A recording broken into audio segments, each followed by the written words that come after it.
go into it as we start off in the upper right-hand side with the blue Zerg player. Obviously having a bit of a longer series just then, but excited to see what he can bring to the table. It is Serral, our blue Zerg upper right side. Excited to see what he brings in a ZvP matchup, which is going to start off with a 12 pool apparently. So Serral, aggressive off the get-go. 12 pool, one of these things though, which oftentimes can just macro out of nowadays, right? You get across, you force the pros to delay a little bit. You can definitely get things to go in your favor, especially in a world where Astrea doesn't probe scout right away. He does bring this probe back up, so he's going to not pile on scout. He could, of course, gateway a scout, which would probably be the next best thing. And he is going to do that. So he is still going to get some heads up about the spawning pool and the timings of that. Obviously, even if you pile on scout, you don't actually see the 12 pool immediately because you sit on the natural expansion blocking the hatchery for a little while. And in the process of blocking the hatchery, obviously, then you are looking at, you're not actually going up into the main base to be like, aha, there's the 12 pool. So as he comes along here, he's going to see nothing around, and that's when you do start to be like, what are you up to in particular? This drone does sneak around the bottom side, so able to get up and is able to build that hatchery on the net. Oh, maybe not though, actually. No, he does have it. So, sorry, I didn't realize he actually had the money for that. It felt like he just all of a sudden had 300 minerals. Okay, so the hatchery, getting down. And that's nice. Doesn't have to delay that at all. Doesn't have to keep any lings back to kill off a pylon to give him his own natural expansion. That means, of course, the lings can just go across the map as they just about dance around the few zerglings there, the probe there. So across the map we go. Now, as the first zealot pops out, this is going to give Astrea obviously the start of this defense. He's going to put that in the gap in the wall. He's just gone for the cybercore wall off, which does leave you with the weak point. This one pylon, not very strong. Easily taken down. And the other thing I don't like about this is you can see it right now. These lings jump on this gateway. It's not easy for this zealot to come out and defend this gateway because it has to leave the wall off by quite a margin. And that's when Serral can start looking for that wraparound on that zealot, and that's why things can get out of hand. What you need to have happen, though, is you can't let this gateway go down, right?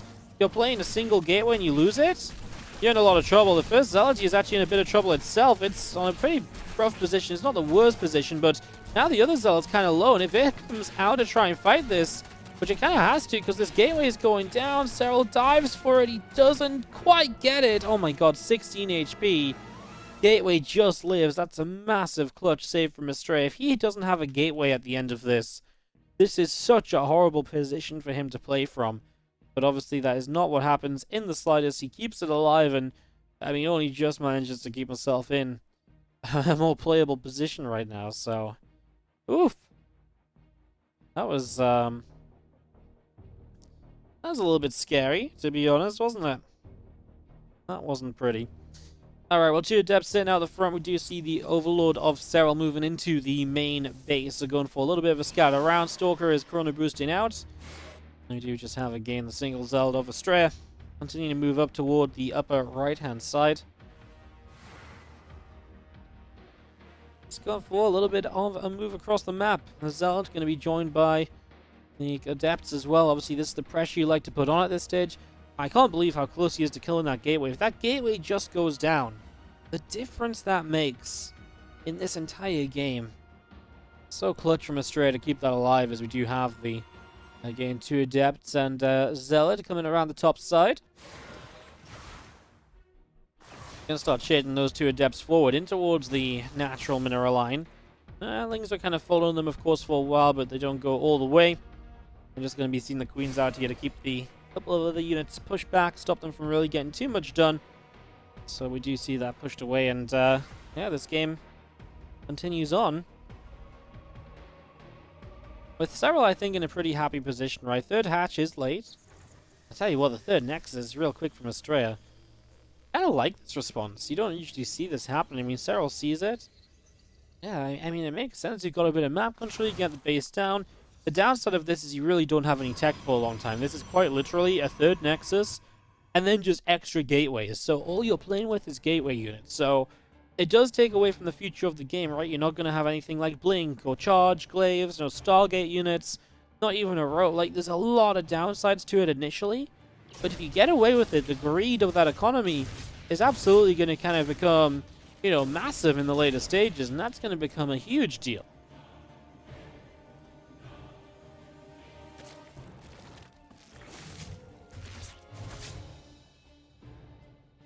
hallucination, obviously, from Astrea, keeping information on what's going on. As Ling speed finishes, there was a few more Lings on the way up from Serral. He's going to drop a Roach Roaring.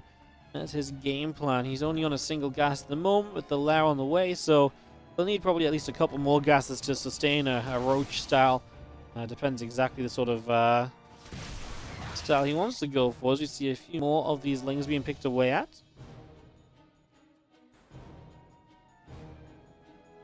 Link is starting up, +1 attack as Chrono boosting away.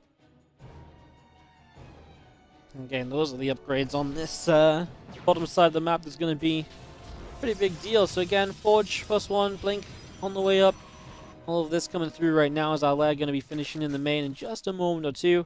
Do have our Zerglings of Serral making their way up through to the top side. So they're going to pull back up to the top and again figure out what the plan may be.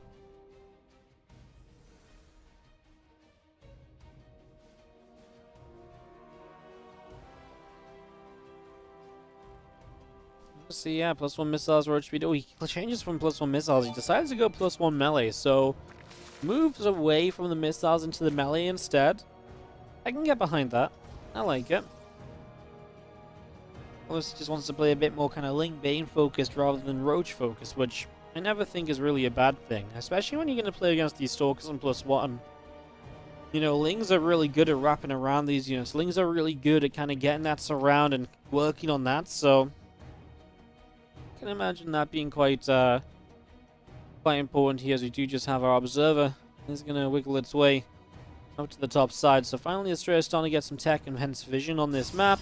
Lings on the other side are not going to find much at all. We're having a lot of, you know, I know it started with a 12 pool, but, you know, very passive, like 5 to 8 minute games today, you know. Where past the early game, kind of initial harassment, whatever that may be, the Reaper and TVZ, or in this game it was a 12 pool. No, really do kind of step back and settle down, wait a little bit.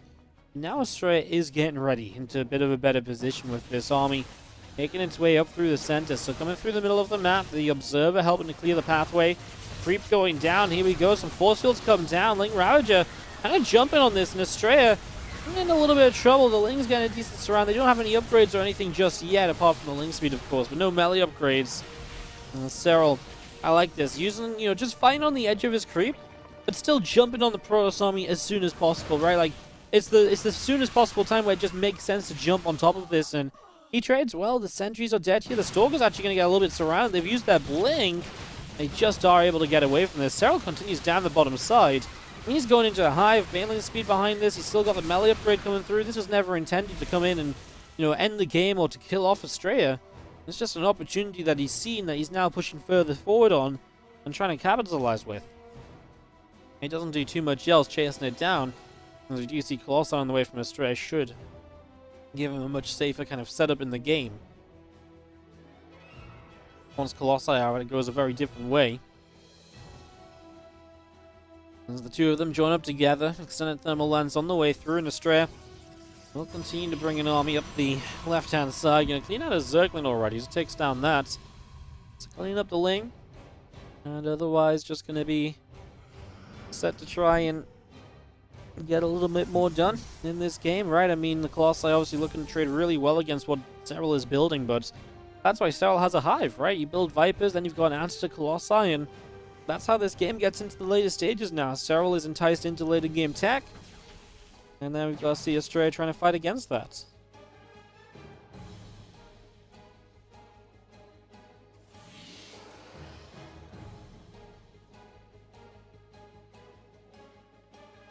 Obviously, it comes around the bottom left. We do see the Stalker Colossus again up through the center.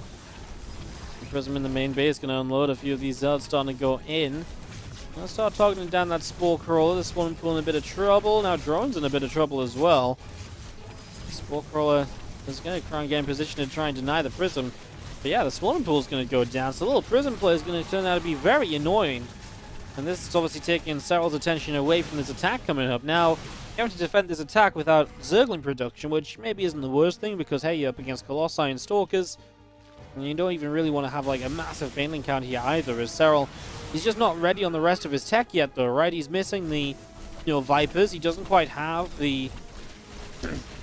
he's missing the Vipers, right? He's just missing the Ultras haven't been finished. He doesn't have exactly what's needed to probably deal with this, and the Colossi are causing a lot of problems. Serral Backs away again, waiting on those Vipers. They're about to pop out. He needs to get energy on them. He needs to get that energy on them as soon as possible, man. The drones just keep dropping. This Warp Prism has been non-stop so far, and just finding different ways in from the main to the fourth base, or the fifth base, sorry, back to the main. And that's 11 drones killed throughout this, and Prism is still alive, and is even going to save a couple of Zealots here. Take them back down to the fifth, perhaps, try and just be a bit more annoying. The main army of Astrea has backed off, though. He kind of knew his time, and he knew something was going to be there soon from Serral, as it would have been the Vipers. So he backs away before it becomes an issue. And that's obviously very well done, as the Prism will go down.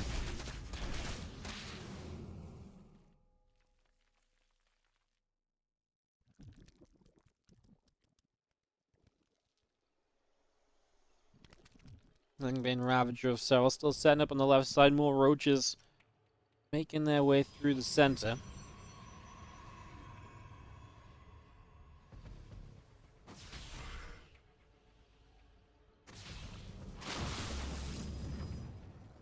All the way out down to the south. Stalkers do blink in. A couple of these roaches go down.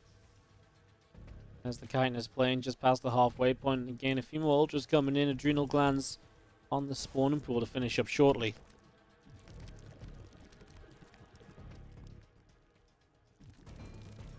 Being Roach Ravager moves around in the center here. Again, a couple of changes up in the top right.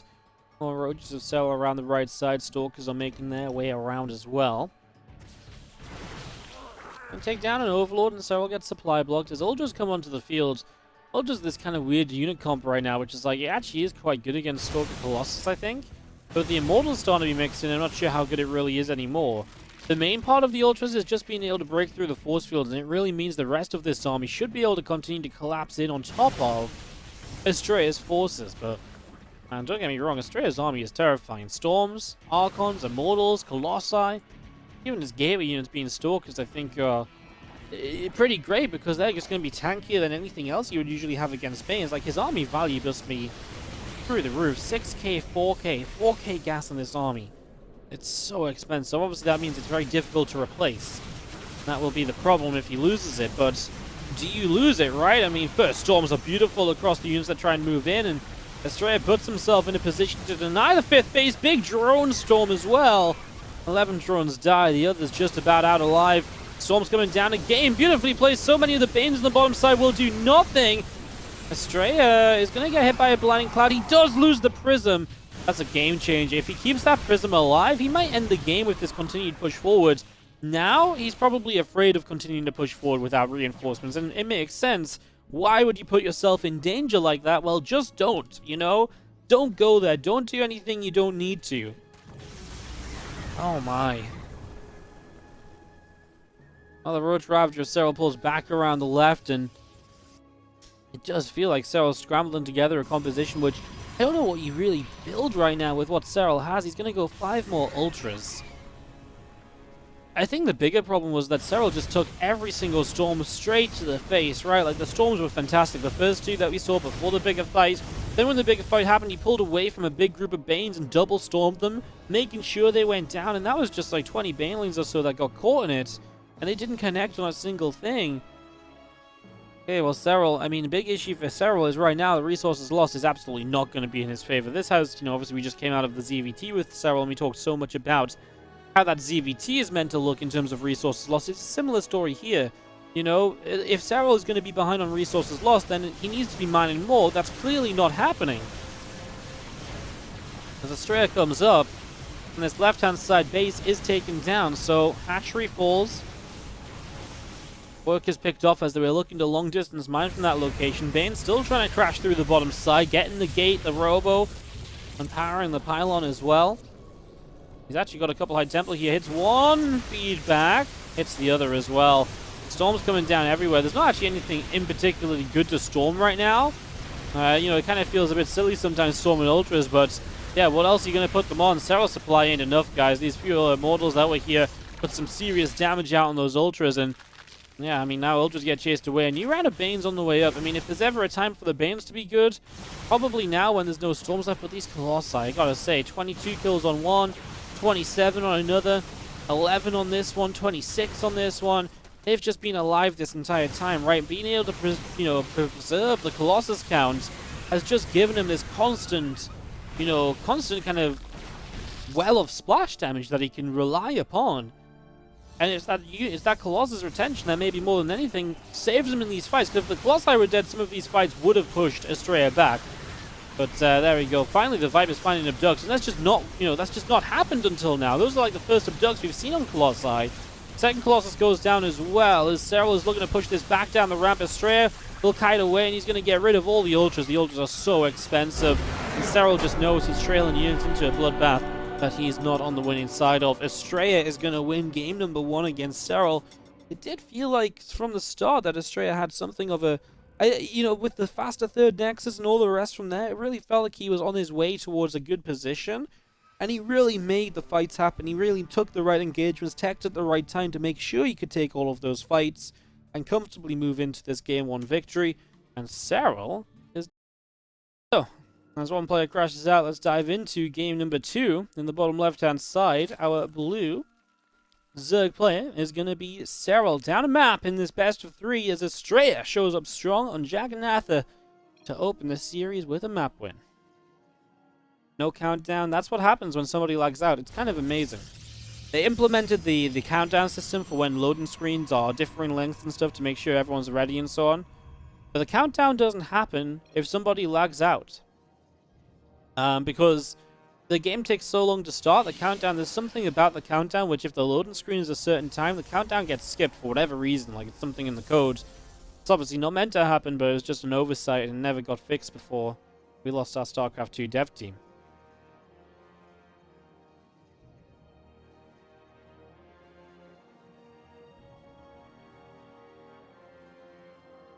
As we get into game number 2.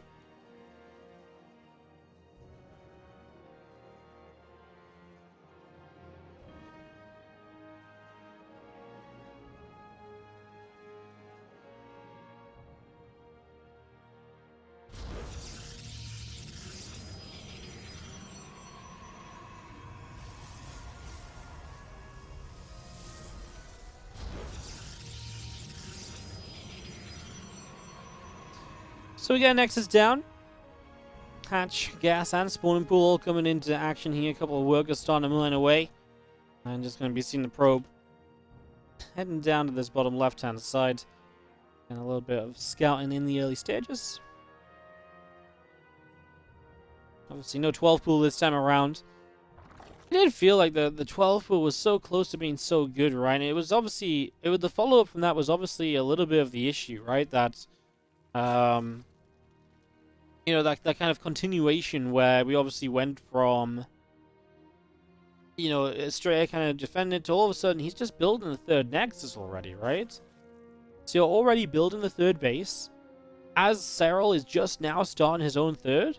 I think that's what won him the game. So many Protoss players from there will go into like a Stargate or so, and get tech up and then the third, and it's very hard to capitalize on that, and that's a lot of the ways in which the 12 will survive, but again, seeing such a fast third and delaying your tag a lot, it really worked out for Astrea this time. Not sure how good it works. If Serral has some aggressive follow-up to that, maybe that's a little bit too risky and so on. But in this case, it actually worked out almost perfectly.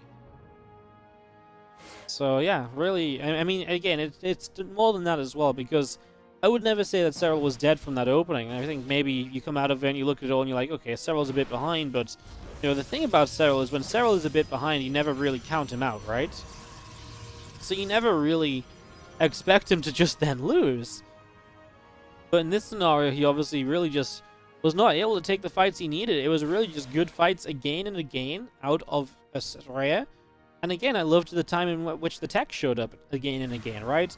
The Colossi were there at the right time to change the game a little bit. The Storms were there at the right time for a larger army. All of this came through at really well-timed points, and he then used those units in great ways as well. Like I said, the Storms are beautiful. Very well-handled game from Astrea. As we do see the Resonating Glaives. It's on the way here from Astrea in the main base. Extra gateways just coming through on the main. So it's going to be 5 gates in total here. So a little bit more aggressive than usual. So you go Twilight, Robo, 5 gates instead of 4. Now, Serral's defense is already consistent of a Rotron. So we're making our way into the Rotron already. Your creep team is going to go pressing out the front, some to the left, some to the right. just going to be seeing this thing Roach is going to get. I think it's going to be okay. He's building spores just in case there's DTs as well. But 37 drones, unit production. You're going to have the units at least to start putting a shutdown on this, right? The question is going to be, do you have the units in the right places? And that's going to be what you have to continue to do very well here. Making sure you don't let these adepts get anywhere too exciting. Make sure that you keep them away from mineral lines. This especially, right, where the prism splits away. Because you've got 5 adepts you can warp in. It becomes very powerful very quickly. So just making sure that you don't let that prism get out of hand elsewhere. Right now there is an issue where these adepts are genuinely killing this hatchery. So they are causing a problem. These adepts are actually going to kill off a couple of roaches as well if you're not careful here. Serral gets supply blocked. I'm not sure where he lost the Overlord, but where did he lose the Overlord? Was it the Stalker across the map? I think the Stalker got the Overlord on the way in, but if you're scouting in with that Overlord, you should obviously have another one ready. Little supply blocks like this could just delay a couple units, which can make this attack of Astrea that much scarier. Serral dealing with it well though, right? He is split properly, and after taking a lot of damage on the hatch, the thing is, he knew the damage was not going in on the hatch. And it's one of those things, you know, HP is a resource, so you use this time that the adepts attack the hatchery to just get into a better setup to deal with it from there. Fortunately, little link counter runs straight into adepts, and will take a few losses before peeling them back away off to the left-hand side.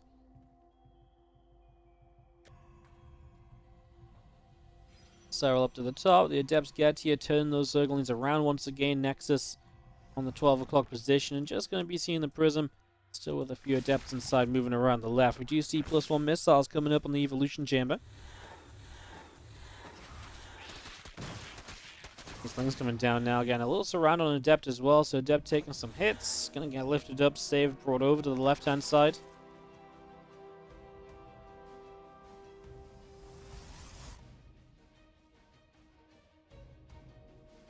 One Zergling peels out over to the right here from Serral. I'm just gonna be seeing the other lings.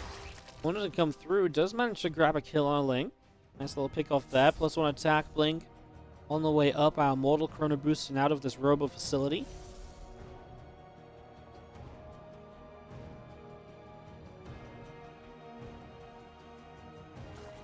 Infestation pit, 7 drones, Overseer, +1 missiles. All of this being brought into play as well. That roach speed's also about halfway done, so all of this currently on the way out as that infestation pit again, just about halfway through. These feelings of Serral hanging out on the left-hand side. We do have the Adept Immortal Sentry set up to maybe try and do something on the 12 o'clock. Just looking defensively, but I don't think Serral's ever going to get too aggressive. He just finished up an infestation pit, right? Where do you go from this? Okay, a Hydra Den. So he wants to play in towards, I imagine, with the infestation pit down, it has to be Lurkers, right? You go Hive. Now you play like Roach, Hydra, Viper, kind of old school.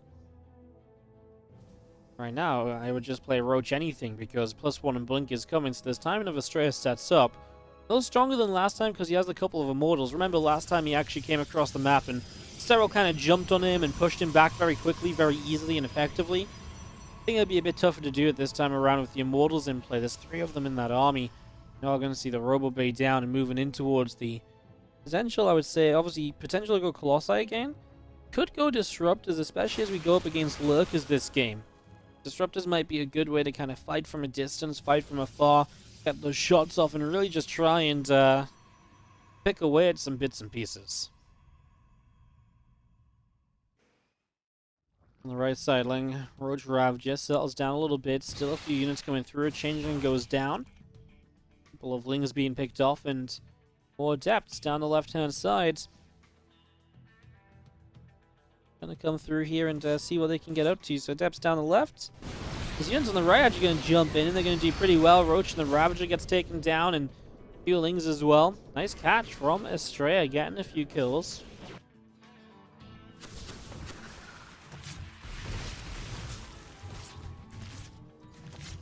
Joseph Bar's going to push the prison back up the right-hand side. Now we've got the army of Astrea moving around on the top side.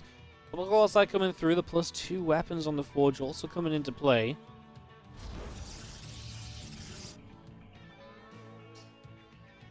Obviously, Serral just wants to buy time. He's on his way towards the Seismic Spines. He's on his way towards Lurkers, and if he can get there, that's obviously the comp he wants to be at. If you get attacked before then, there's obviously investment into Lurkers that's not going to be as brilliantly set.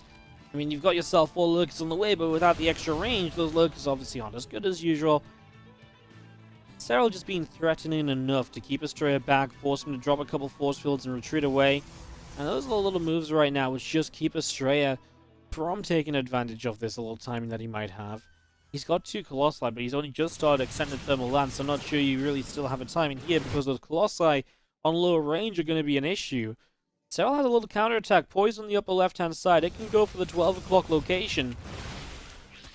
Roach Ravager still trying to sweep on in. Couple force fields down on the ramp. Extra Stalkers producing on the far right. And here we go. Ling's Roach is going to jump on top of this Robo Bay to begin with. So the Robo Bay taking a lot of damage, is down.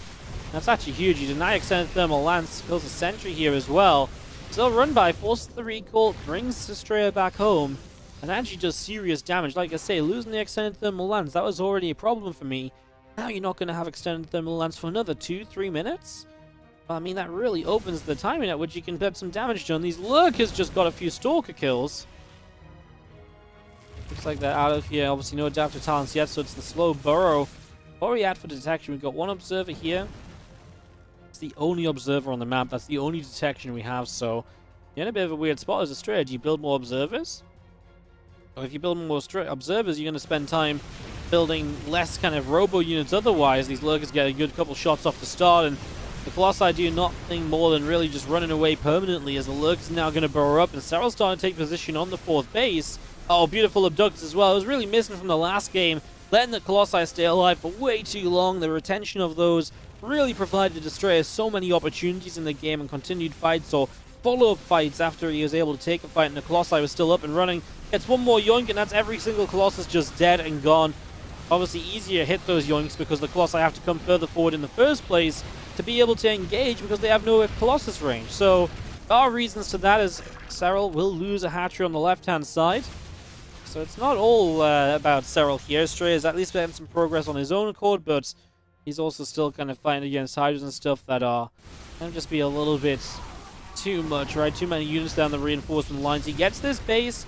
Serral might just get away with saving a few of these lurkers. He lost everything else though, so again, this did not come for free. I actually felt like the start of that fight was probably the best part of the fight for Serral. Obviously, he does get the Hat Nexus in the end, but it cost him a little bit, right? It definitely, like I say, it was not for free. He had to trade out a lot of units there to try and make that happen.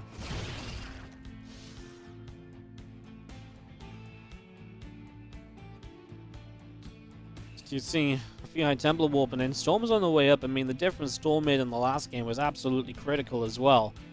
So looking towards Storm this time around is also going to be a good way to look at things. Storm halfway done, then the Disruptor is on the way up from Astrea, and we do see the Prism continuing on in production as well. Again, Hydra Lurker up on this high ground is poised to try and see what's going on.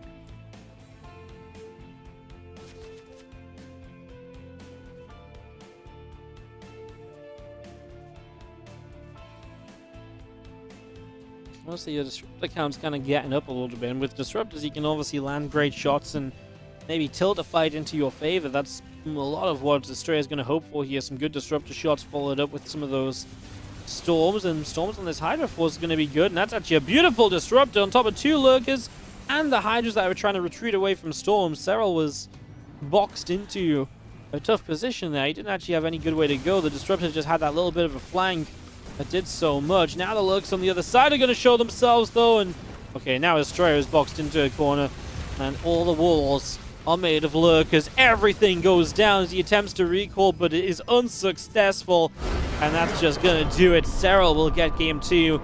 We're going to our first game 3 of the day. Serral will not give it up just yet here in the winner's match. Third map of the series, third game of the day. And we got ourselves Serral and Astrea one more time here as we start in the top right-hand corner of Pillars of Gold. The blue Zerg is Serral, taking on the orange Protoss Astrea. This time Serral had a little bit better control, and those Lurkers definitely caused Astrea a lot of issues. And I feel like a lot of that again comes back to the Colossi, and not having their range definitely just made them easier targets. By being easier targets, they got picked off more easily. Then your army has to basically reset its tech.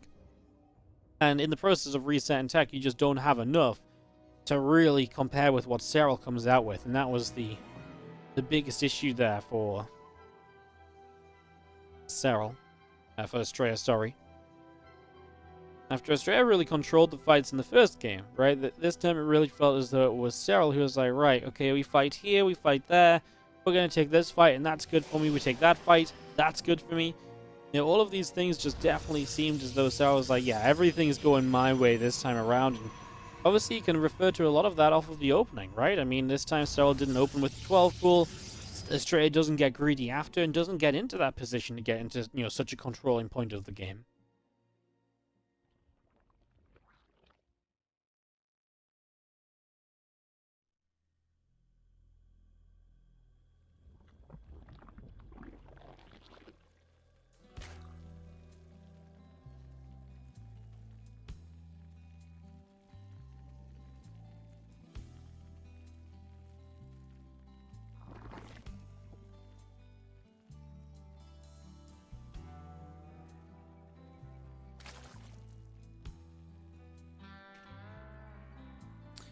Moves back around through the natural overlord, just moving through, link speed starting, and the cybercore gets going on the natural as well.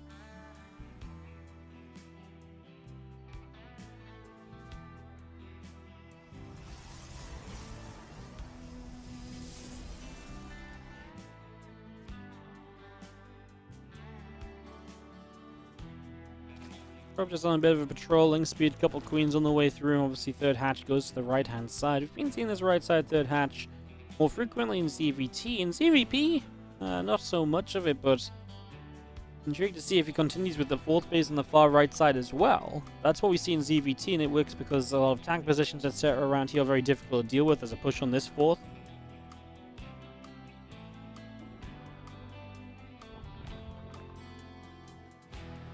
So yeah, I'm not sure that really kind of applies as much in ZvP. You take this fourth base here, it's a little bit more open, right, for pushing into, so maybe it is. And you can also, if a Protoss army sits here, maybe you can cut it off more easily than if it's here, it can move through. Yeah, I don't know. I haven't really actually... So this is a relatively new discussion, this idea of a third base, fourth base, right? And I've talked about it a lot in ZvT, but not really actually seen it in ZvP yet, so like I say, it'll be intriguing to see if it actually is something that Serral wants to go for. I actually would like to ask Carsten or somebody how it would work out in ZvP, or if it makes any effect, you know, on how he would play like a matchup if the Zerg expanded in that way compared to what used to be the more regular way of going.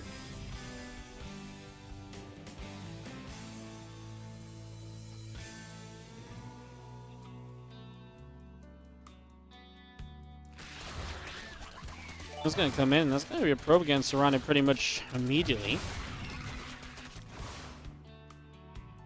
So I say, let's just get a probe, and actually kind of thought those adepts might be committed onto, and he might just go for the kill, but doesn't in the end. The sentry's on the way over to help out, so help protect that position. Once again, just this Twilight Council Gateway, Twilight Council Forge follow-up. Astrea really liking the Blink Stalkers. It was actually something that was really kind of it was kind of just the Astrea style, I would like to call it, right? It was never really kind of labeled that, but he was the first player to make these kind of bigger Blink Stalker styles in PvZ be even just seen at the top level. I don't want to say he made them work. He did. He won games with them, but he actually just brought them to the top level in the first place at all. He was doing these months before a lot of other players made this somewhat standard, so he really always has been this guy who's very happy to play this kind of heavier Stalker count. You know, stay away from the charge lots in the matchup, which is obviously just so different to how so many other players play.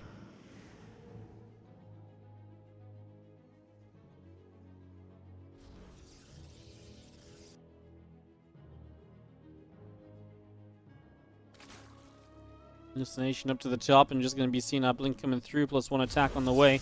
And a Robo Facility to finish up on the natural in just a few moments, so... And the tech continue to pour in from Astrea. We'll see exactly what it looks like this time. I imagine he just wants to go Colossi again. I mean, that would be the third game in a row where he's gone for a similar composition, though. It's worked once, it hasn't worked the second time. It's scary because, again, you can obviously see where you found success with it, but then has Serral been able to start figuring out, right? The more you do this in a row, the more comfortable Serral is. He's like, oh, we're doing this again, right? I'm just fresh off of, playing against this. I know your timings. I know when you're switching it up. I know when I can hit counterattacks, right? These things are all fresh in his mind, so that can be a little bit scary as we do See Astrea toying with the idea of making something of a move across the map.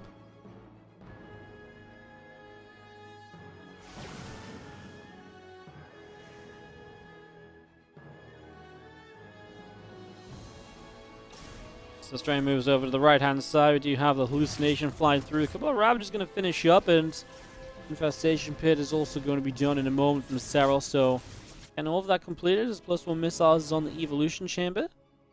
And Robo Bay and Robo Facility comes down on the third base as the Overseer flies into the main. So having a look to see what's going on there.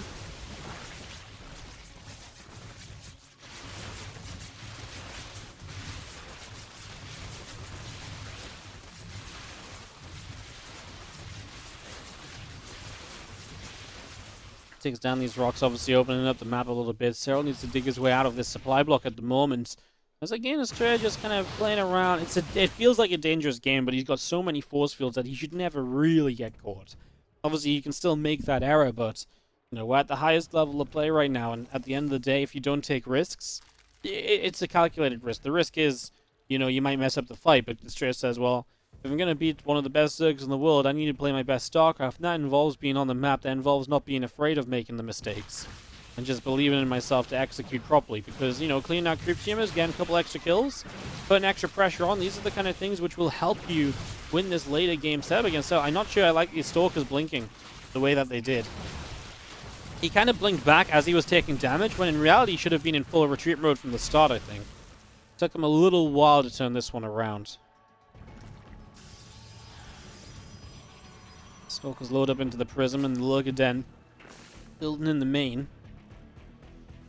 And Serral's on his way to those Vipers again already. Now, Astrea did build 2 Colossi, but now he's going straight into Disruptors. So that's a change from Astrea as well. Previously, he's gone for multiple waves of Colossi. Now, the Vipers are still going to be good. Even if they don't abduct Colossus, they can actually still abduct Disruptors, right? So there's still a role to play for these Vipers, so it's not a bad thing that Serral's going into them.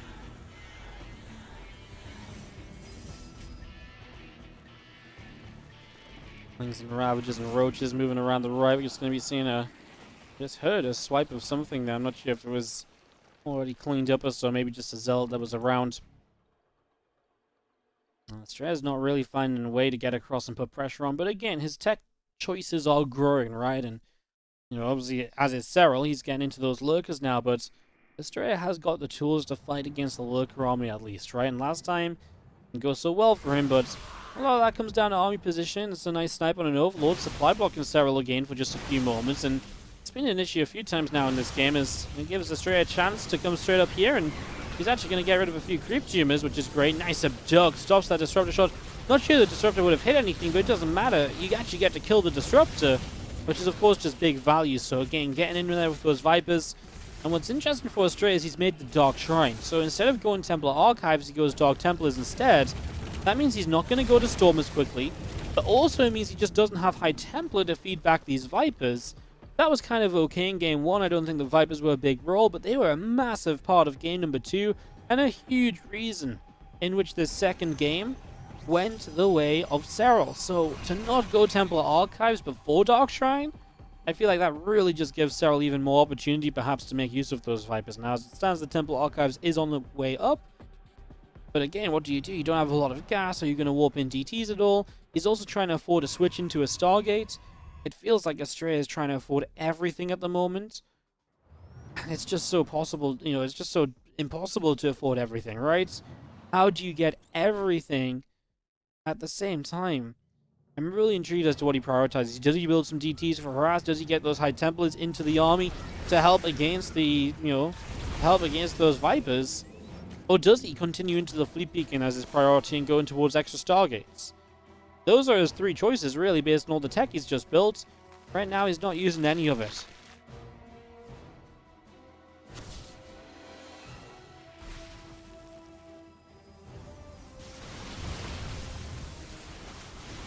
Back on the left-hand side, Serral is actually going to find all of the Disruptors are just on their own over here, so not sure what that was about. I know Astrea had been poking around with those Disruptors, but Serral just jumps on them, and all of them go down. Suddenly, this becomes very, very difficult. Again, it feels like Astrea is doing a bit of everything. +1 air weapons, Shadow Stride, and Storm. there's not just one kind of direct idea of, right, let's get a Templar up and Storm. It's, let's do everything at once. Oh, Astrea was not paying attention. Oh my god. Not paying attention to the army, and that's a mistake you cannot afford. Serral jumps on this. Lurkers burrow, and Lurkers shred their way through those Stalkers and Colossi. Prism in the main base, shut down. No counterattack potential from Astrea, and this game just fell apart so quickly. As, I mean, obviously, at the end of the day, the mistakes were in his army control, but I'm still not a fan of, again, all of this, right? Like, he's going Storm, doesn't have a Temple on the map. He's going to Shadow Stride, no DT on the map. He's building 4 Stargates at once. Like I say, he's setting up for everything. But if you set up for everything at the same time, you're going to be extremely weak because you're missing actually having some of these tools to help you survive to getting everything else up. Don't get me wrong, if this game went on another 5 minutes, I think Astrea is in an amazing spot because he can have Storm, he can put DTs out on the map whenever he wants to with the Blink play, he can be on his way to carriers. But that's the problem, is, you know, if anyone could just do that whenever they wanted to in StarCraft, you know, we'd see 30+ minute games every single time and everyone would just kind of rush up to everything, but there's a reason you can't do that, and like I say, it's maybe not well shown in this game because he dies more so to just not looking at his army than anything else, but again, I mean, look at it now. He just doesn't have anything really here. He's finally going to have High Templar Storms available, even though Storm's been ready for a while. I don't even think he needed Storm as much as he just needed straight-up feedbacks to help against these Vipers. These Vipers have been a bigger nuisance than anything else so far.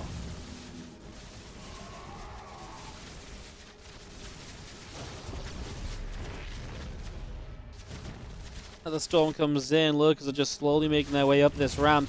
You have Zealots on a counterattack just to try and slow Serral down, take his attention elsewhere, but not happening, and the Hydralisks are straight through into the natural. Another Disruptor shot lands on a few of these Hydralisks. Now the Hydras and the Lurkers continue to pick their way through a Nexus. Another Abduct on a Disruptor, and again, it's just Serral picking his way through anything and everything he wants. Well, feedbacks go down, but not before one more Abduct. Just another Disruptor to add to the graveyard. And, well, yeah, I mean, carriers are on the way now, but again, you're going to end up with 3 carriers. So if you get caught off guard by that, maybe it's a slight problem. Maybe then that's Astrea's hope that there's just no anti-air here initially. But I honestly look at the kind of Hydra count right now, and I think that's good enough to take on a few of these Hydras. It's +3, +2 on these Hydras, so they're going to be pretty good against the Interceptors. Let's see, especially as the Interceptors spawn, they're not going to have full numbers. Okay, these few Zealots will definitely help, and you can see that actually the Hydras, a couple more may have made the difference. Even just getting rid of the Zealots more easily, or having a Lurker or 2 to help get rid of the Zealots, then maybe the Hydras would have been able to stand up to that fight. My point is that, to me, these carriers just still aren't scary right now. And if you get up to, like, if you double or triple that carrier count, then sure, but by the time you double or triple this carrier count, you're going to be on 0 mining anymore because, well, look at how the game is going, right? This attack's still on the left-hand side. Like I said, I don't think the carriers are enough to push this back necessarily. Especially with reinforcing Hydras, the Vipers coming through to, you know, grab those carriers before they can really just sit back and put the damage out. At the moment, just going to grab another Disruptor. It's a nice little storm and hits the Hydras. And again, Hydras may be the most important part of Serral's army right now, just to secure the fact that these carriers can't just sweep in and win the game. Astrea doesn't even have the money to build more carriers, though. He actually added 1 more carrier. Obviously, I was talking about doubling or tripling his carrier count, but he had 1 to 3. Now, I know math is difficult, and I don't want to do math on stream, but 2 times 3 is 6. 3 plus 1 is 4. I don't think 4 does it right, is what I'm trying to say. I don't think the extra additional carrier is going to make the big difference here. Let's see what they can do. It's actually still 3 of them here. I'm not sure where the 4th one is at. It's somewhere on the map, but I mean, first carrier goes down, others get pushed back. You've got the Lurkers here as a stronghold, so the ground army can't aid the carriers in a very good way, and it is going to be Serral, our first player to advance to the round of 16 of the 3rd ever edition of the HomeStory Cup. Our 2-time HomeStory Cup champion is on his way to doing it all over again with a good performance in the round of 32.